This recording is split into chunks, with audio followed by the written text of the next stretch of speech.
Now, Anacin, the tablets thousands of physicians and dentists recommend for fast relief of pain of headache, neuritis, neuralgia, and heat, the liniment that's strong yet does not burn. Present Our Miss Brooks, starring Eve Arden. It's time once again for another comedy episode of Our Miss Brooks Transcribed. But first, today many thousands of people are thankful to their physicians or dentists for first having introduced them to that remarkable preparation called Anacin, which brings such incredibly fast and effective relief from the pains of headaches, neuritis, and neuralgia. Anacin is like a doctor's prescription. That is, Anacin contains not just one, but a combination of medically proven active ingredients in easy-to-take tablet form. Thus, in using Anacin, you are following sound principles. So ask for Anacin at your drug counter next time you suffer pains from headaches, neuritis, or neuralgia. Try these tablets on this guarantee. If you don't feel Anacin gives you all the relief you want, as fast as you want it, your money will be refunded. Easy-to-take Anacin tablets are available everywhere in handy boxes of 12 and 30, and economical family-size bottles of 50 and 100. I will repeat the name for you, Anacin, A-N-A-C-I-N.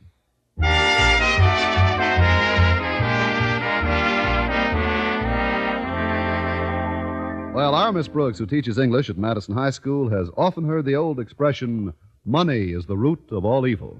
And if it's true, I should be wearing a halo. Any day now, I expect my bank to report me to the Bureau of Missing Persons.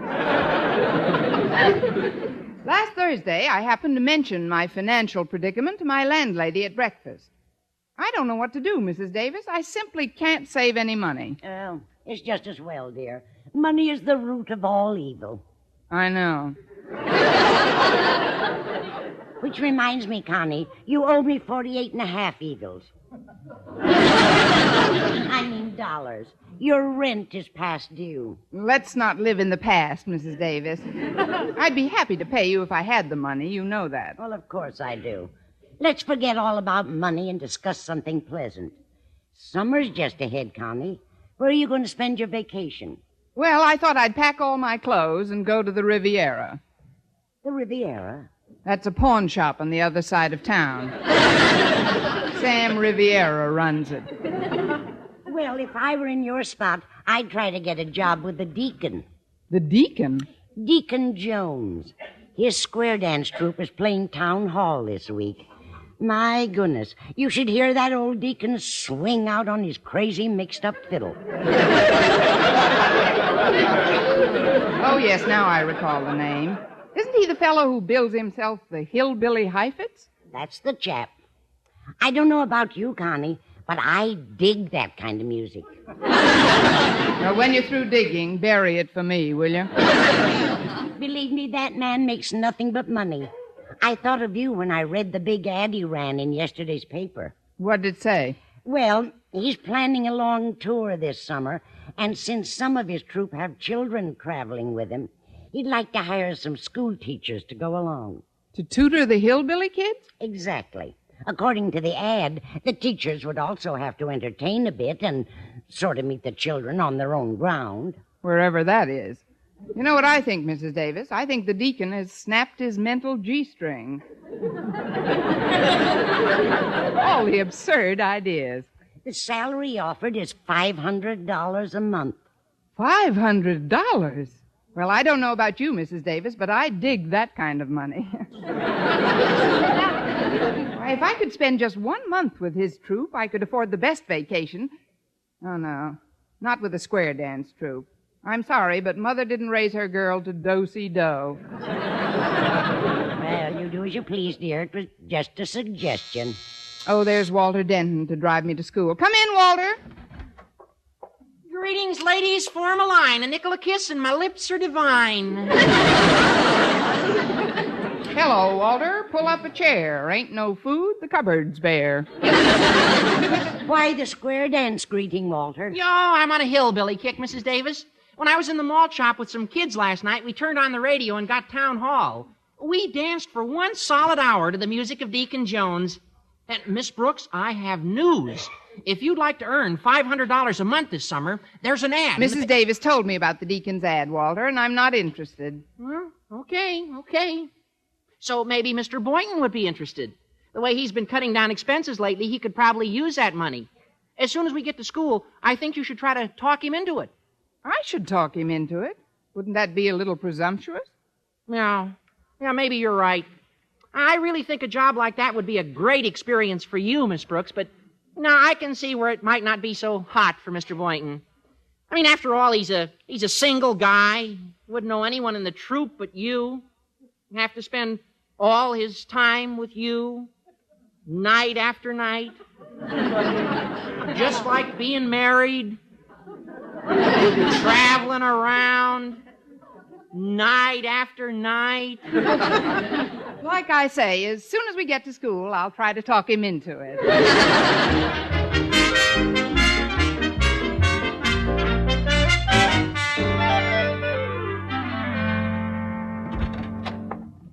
Good morning, Mr. Boynton. I'd like to talk to you for a moment before class begins. Oh, certainly, Miss Brooks. Come on in. Mr. Boynton, does the name Deacon Jones mean anything to you? Oh, just that he's been visiting local high schools in search of school teachers to tour the backwoods country with his troupe at a salary of $500 a month, and that while he was at Henry Clay High yesterday, he announced that our school will be one of his stops this afternoon. Never heard of him, huh? Well, that's fair to middling money for a nice, soft job, don't you think? No, I wouldn't say it's soft. A fellow from Clay High told me the deacon said he'll only employ teachers who are capable of doubling in his show, preferably teachers who have a rural background and who could make the hillbillies feel at home. In other words, he's looking for a cross between Albert Schweitzer and Spade Cooley. Brainy, but homespun. Yeah, that's about it. Naturally, I've given up all hope of landing a job like that. But why? Why? Well, you must be kidding, Miss Brooks. Oh, gosh. Oh, shucks. I wouldn't know how to act like a hayseed. You wouldn't have to act. I mean, with a little rehearsing, it would become natural. I really think a long trip through those hills would do you a world of good. Not to mention me. You? Miss Brooks, surely you couldn't pass yourself off as a rural character. For $500, I could out Judy Canova.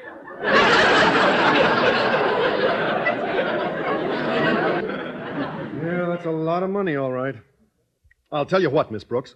I've got a book of very witty minstrel jokes down in my locker. Now, let's meet here in my lab during lunch hour, and we'll rehearse some of those jokes. I'll be here with bells and a gas mask. Oh, good morning, Mr. Conklin. Good morning, sir. At ease, but remain alert. Miss Brooks, Mr. Boynton, as you know, the Board of Education recently distributed general exam papers for the purpose of conducting a comparative survey to determine faculty efficiency in the schools in this area. Yes, sir. A total of 7 high schools participated in the test, and Mr. Stone, the head of the board, just called to tell me the results. Oh? Where did our school come in, sir? Dead last, ma'am. My heart goes out to our students in this hour of shame, Miss Brooks. The blame for their abysmal showing in the test must, of course, be laid at the doorstep of our teachers. But, Mr. Conklin... Good students are made, not born. The failure of our students actually reflects the shocking inability of you teachers to cram some knowledge into their into their willing minds. Henceforth, I'll permit no faculty fraternizing during school hours. And I shall now tack a notice on the bulletin board to that effect. That will be all. Goodbye, Mr. Conklin. Bye, sir. Gosh, if we're forbidden to fraternize, we won't be able to rehearse before Deacon Jones comes over this afternoon. Not here in the lab, at least. I know, Mr. Boynton. We'll go underground. Underground? We'll meet in the supply room downstairs. Mr. Conklin hasn't been there in weeks. Well, it's risky, but we'll just have to chance it. After all, our entire summer is at stake. $500. And a whole month in each other's company, Mr. Boynton. You and me, traveling from city to city, just the two of us. Just think of those nights. What the heck with the nights? Think of those days, sightseeing. Searching for curious fossils in strange places. I think I've found mine.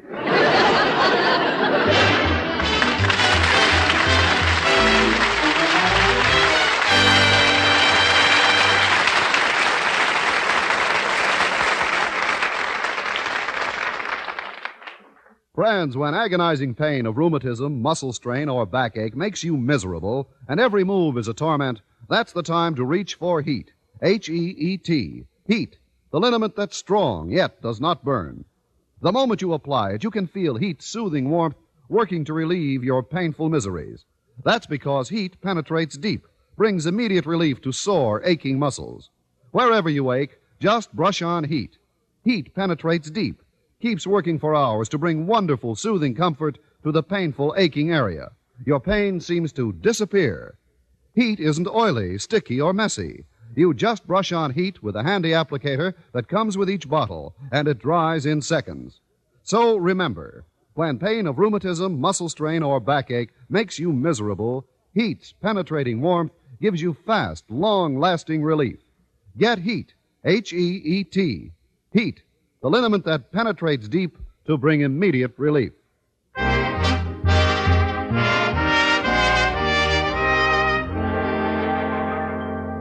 Well, at noon, in direct violation of Mr. Conklin's anti-fraternizing edict, I stealthily scurried down to the supply room for a clandestine meeting with Mr. Boynton, our purpose being to rehearse ourselves into a rural mood for the impending arrival of Deacon Jones, the hillbilly Heifetz.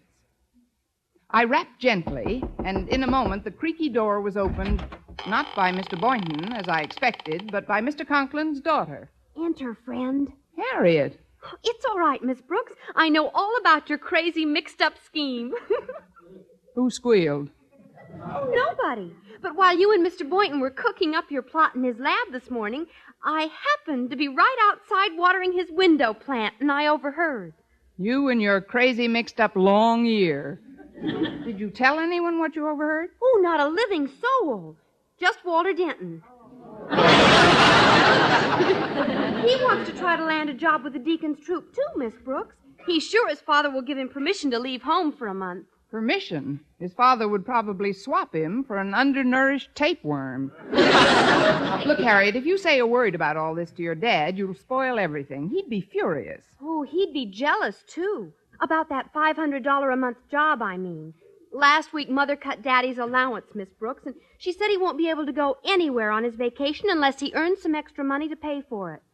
Golly, it looks as if poor Daddy will be stuck in town all summer. Hold it, Harriet. Who goes there? A member of the underground.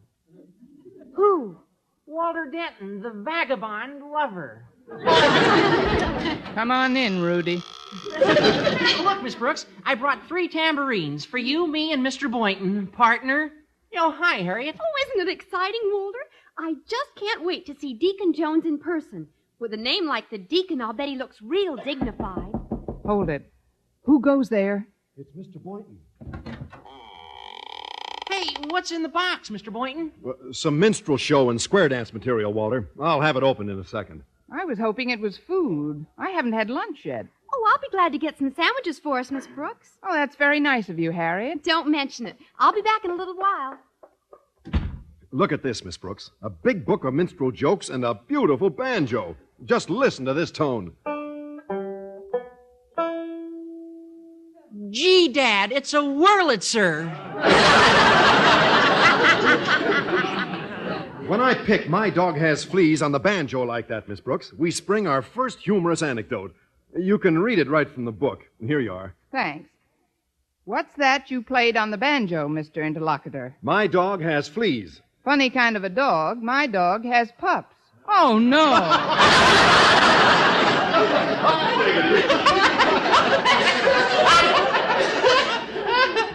How corny can you get?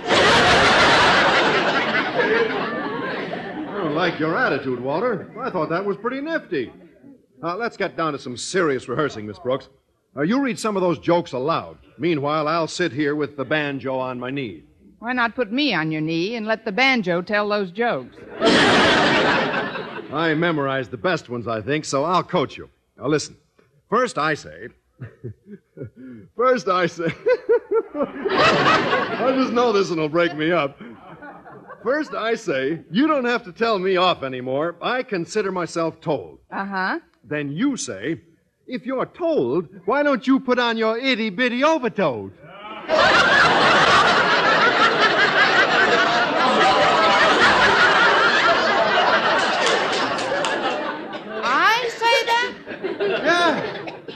for $5,000. Oh, come on, Miss Brooks. We'll never land those jobs with Deacon Jones if you don't practice. Now put a twang in your voice. But sure, it's not hard, Miss Brooks. If we're going to convince the deacon that we have a rural background, we've got to sound like hillbillies. Well, all right, but I don't... Why, Harriet got those sandwiches pretty fast. Is that you, Harriet? No, but you're close. Run for the hills. It's a revenuer. Mr. Conklin. Holy cow! Well, Miss Brooks? I think I'll put on my itty-bitty overcoat. Now I see how my faculty piffles away its time. Small wonder my students romped off with the booby prize in the comparative survey tests. Well, I have a little bulletin for you. When Mr. Stone called me with those results this morning, he also informed me that the inspector of the State Board of Education is due in town. If he hears of this incident... Well, why should he hear of it, sir? We were merely rehearsing in the hope that we might land a job with Deacon Jones in the summer. There can be no possible explanation, Boynton. It pays $500 a month. That is neither here nor $500? Yes, sir. Get another tambourine, Walter. We have a new end man.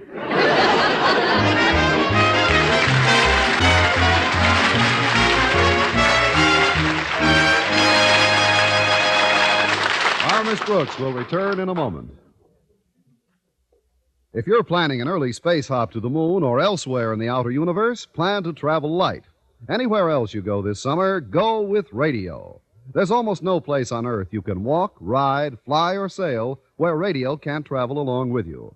For the corner shelf of a summer cottage, there's a lightweight model that's perfect in every detail. For those hikes on the hills, those afternoons on the beach, those excursions to the backyard hammock, there's a portable that'll add plenty of entertainment to the occasion.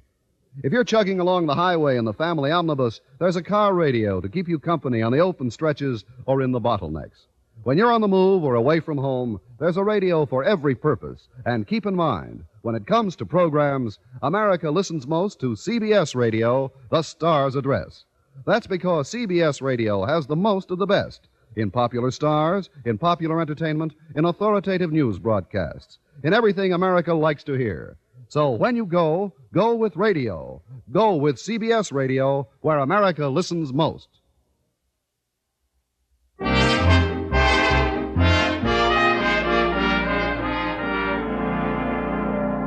Well, the possibility of a $500 a month job was something too good for the Madison High faculty to resist, even if it meant traveling with a hillbilly band. However, while Miss Brooks was preparing for the arrival of Deacon Jones, in another section of town, the head of the Board of Education, Mr. Stone, was entertaining a more forbidding visitor. My secretary has returned from lunch now, Mr. Jones. I'll make arrangements for your transportation immediately. Thank you, Mr. Stone. Yes. Oh, Dorothy, I've been honored by a visit from the inspector of the State Board, Mr. Matthew Jones. Please see that a car is placed at his disposal immediately. Now then, sir, we have switched the site of your address to our board members and the PTA this evening. Fortunately, Town Hall became available at the last moment. Yes, it seems some hillbilly jazz band encountered rent trouble. They fled the city this morning. I see. I should like to include in my address some facts concerning the comparative survey your board conducted recently. Frankly, I'm interested in the low scores rather than the high ones. Well, the bottom mark was posted by Madison High. I have Madison's test figures right here on my desk if you'd care to examine them, sir. Thanks, I would. Disgraceful. Absolutely shocking. Just look at these individual scores. Walter Denton, 14%.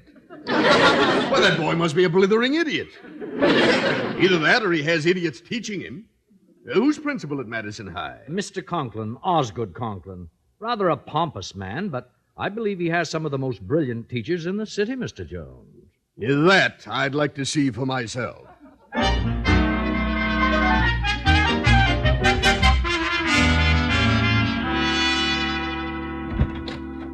Hello. Is Mr. Conklin in? Oh, I'm sorry. He stepped out of the office just a few minutes ago, but he ought to be back pretty soon, Mr. Jones. So you're Deacon Jones. What's that? Oh, please make yourself comfortable, sir. Excuse me. What's your rush, Harriet? He's here, and I guessed right, Miss Brooks. He's very dignified looking. Who is? Deacon Jones. He's waiting in Daddy's office. I'd better pass the word. Excuse me. Well, the deacon.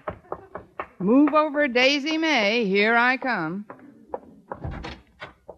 Oh, hello. Well, fry my chitlins if it ain't Cousin Jones.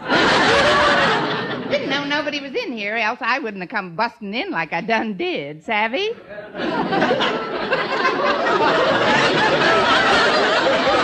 Who are you? I teaches English in this here institution.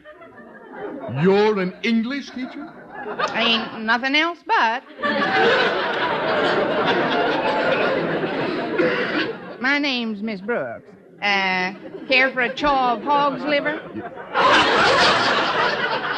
Thank you, no. Just how long have you been teaching, Miss Brooks? Oh, a heap of years. And believe me, I get a kick out of learning them kids. Only thing is, I kind of miss the folks back home. The folks in the hills. I'm sure a hankering to be back with my people. You may get your hanker sooner than you think. Honest and true, you mean it? I sure do, honey child. Oh, hi there, Mr. Barton. I dropped my Mickey Mouse penknife. I can't find the darn thing nowhere.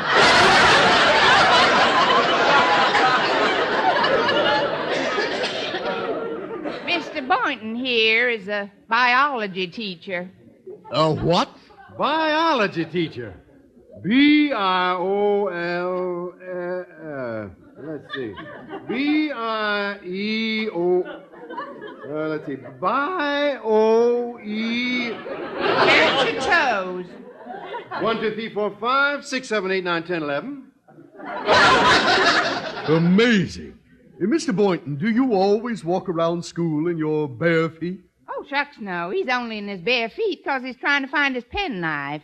Can't pick up nothing with his fingers. Bites his nails, you know. Bites his nail? Can't scratch worth a lick, but it's great for petting possums. Oh, hi there, Walter. This here's one of our pupils. Oh,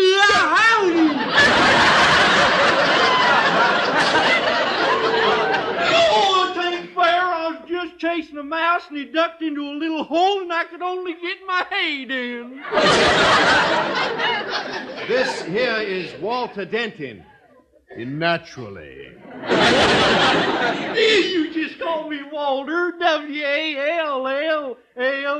Oh, let's see. W-O-L-E. Let's see now. W-A-W-L. Why'd you just call me Zeke?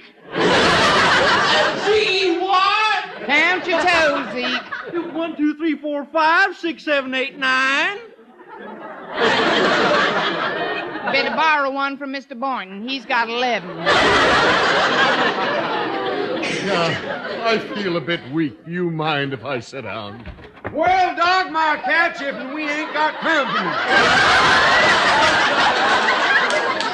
You'll have to excuse my dirty shirt. It's my wife's turn to wear the clean one. Who are you? This here's our principal. Principal? This is Mr. Conklin? You just call me big, fat, lovable Hezekiah. I don't know who you are, mister, but we're just plain down-to-earth folks here. Hill folk. Yes, indeed. Many's the time, like now, we like to forget our classrooms and chores, and as I pick up my old banjo... Yeah, now, just a minute. And as I pick up my old banjo... Yeah, put that thing down. Winds think of the folks back home and drift into songland. Come and see it by my side if and you love me. If you love me. I'm patient to bid me adieu. Not adieu. Just remember the river velvet. Songs that I sang to you. Do-si-do and form a star, I could dance with a grizzly bar. This is incredible. Come Fancy yet by my side if you love me. Do not hasten to bid me. I learned how to kiss like a glutton, playing trumpet for Ina Ray Hutton. Just remember the Red River Valley and the old songs that I sang to. Every time I dance with Louise, I get a run in my BVD.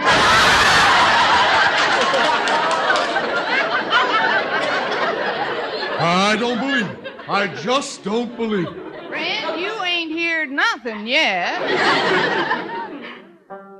Come and say it by my side if you love me. Sing it, Zeke. And hasten to bid me.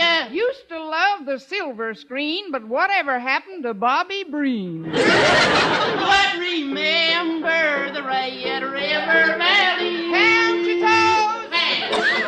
Songs that I sang to. While I was eating an ice cream cone, Bell invented the telephone. The old songs that I sang to. Went to a taffy pull, and now I know how to milk a cow. And the old songs that I sang to you. I sang to you.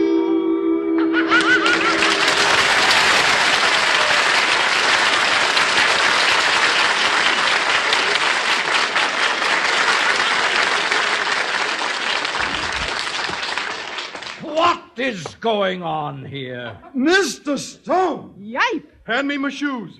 Mr. Stone, I understand that these fugitives from Tobacco Road are members of Madison's... Please run along, Deacon Jones. Deacon? What are you talking about, Miss Brooks? This happens to be Matthew Jones, inspector for the State Board of Education.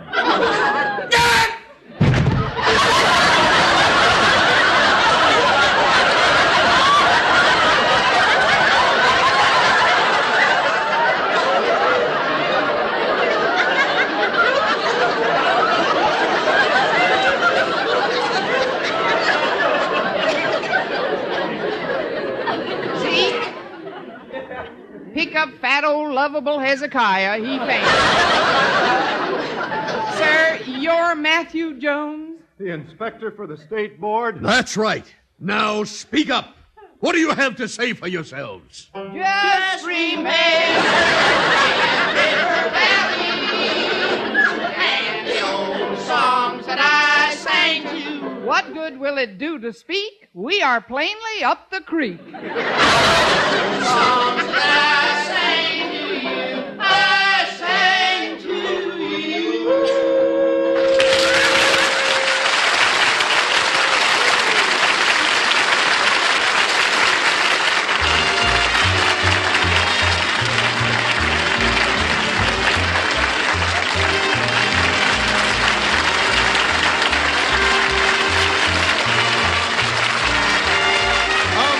Starring Eve Arden, transcribed, was produced and directed by Larry Burns, written by Joe Quillen and Al Lewis, with the music of Wilbur Hatch. Mr. Conklin was played by Gail Gordon. Others in tonight's cast were Jane Morgan, Dick Crenna, Bob Rockwell, Gloria McMillan, Joseph Kearns, and Frank Nelson. Be sure to be with us next week for another comedy episode of Our Miss Brooks.